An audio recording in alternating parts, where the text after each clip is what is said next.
Well, I mean, obviously there's a line that you can't cross and you ultimately get fined for.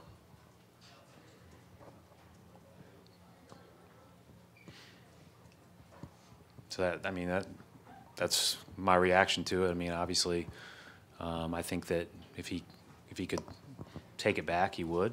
But you can ask him about it.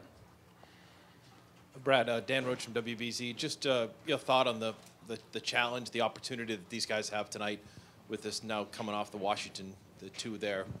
It's, I mean, a special opportunity to compete, you know, and I think that obviously anytime you get a chance to still be playing, there aren't very many teams playing right now, and we're excited for our opportunity to compete. You know, it didn't go well in Washington. I think that's been pretty well documented. We've had the benefit of a lot of dead time over the last couple of days to think about it. You know, I think we're looking forward to getting back out on the court. Coach, hi. Pascal Gibane from Canal Plus Afrique. How did you think your team handled the Wizards' physicality in the last two games, and what is the solution for tonight? Yeah, I mean, they were the better team in every which way in the last two games, and so we have to play better, and there's a lot that goes into that. Offensively, we've got to be better with the ball. We've got to be better in our spacing. We've got to play with a higher motor.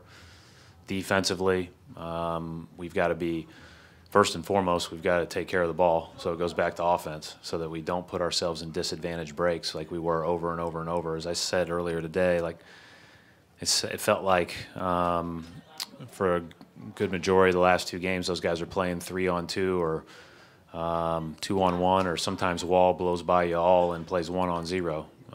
And we just have to be better in that regard, and then, you know, be more solid in the way that we want to defend. But, you know, obviously we have to give ourselves a chance to defend. Mark Murphy, Boston Herald. Brad, one thing that characterized the last two games are just huge attacks of turnovers at untimely times. I mean, how do you turn that around?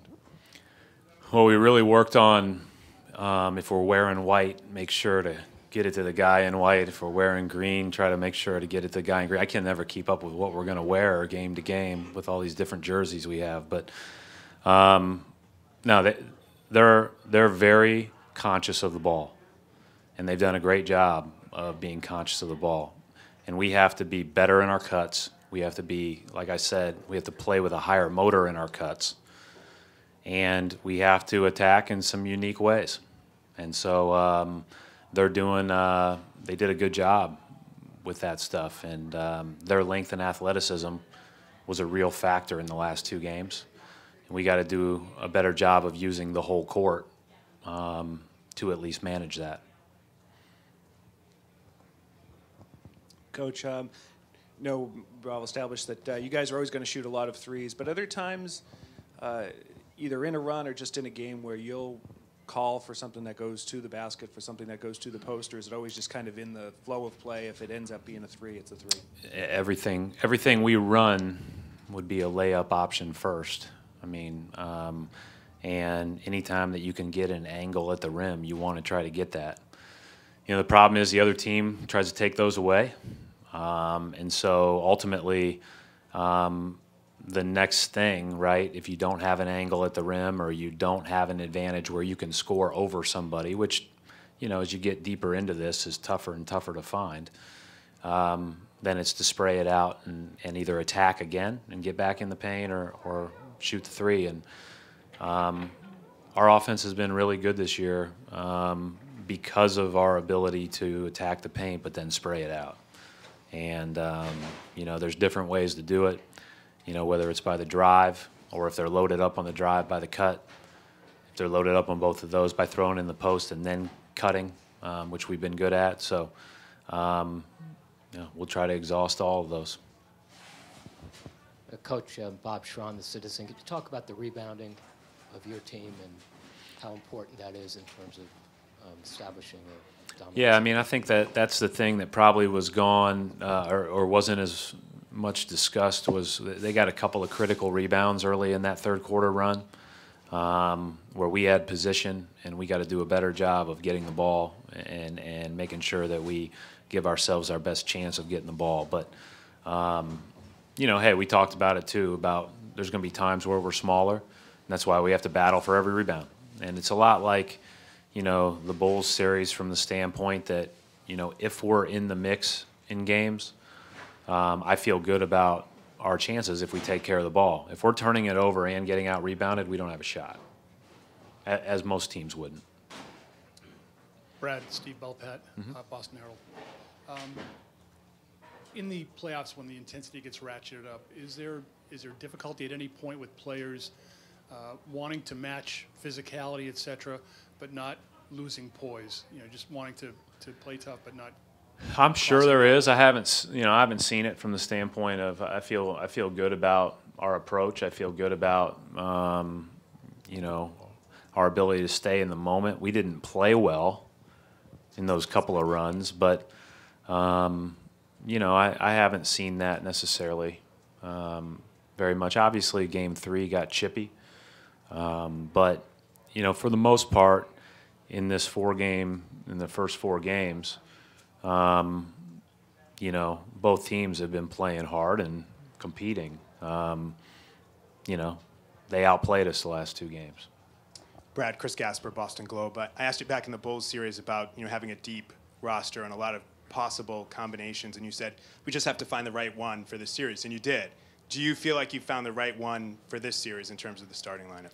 I think we've got an idea, but I'm not as concerned about necessarily the starting lineup per se. I'm concerned about each lineup. You know, and I think the biggest thing with that is they go small, obviously, off the bench. And Bogdanovich has given us fits at different times throughout this series already. When we've been big against that lineup, we've given up some threes. So there's a little bit of a balancing act there. But I think that, you know, as I went through specifically the Game 2 start, it wasn't as bad as it felt. Last game, I felt really good about the start, and you know, and so we'll go from there. But like I said, we're on high alert if we need to make change. But I feel good about the way that those guys have played, and they've played well all year.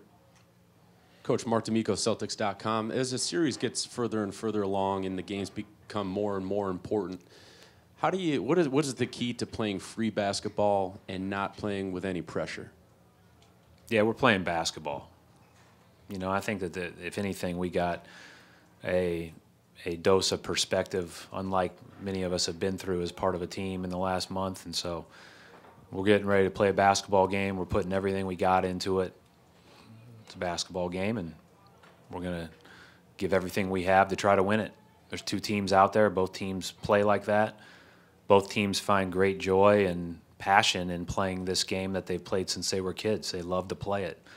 And they love the idea of, you know, there being a winner at the end of it. That's part of what makes this fun.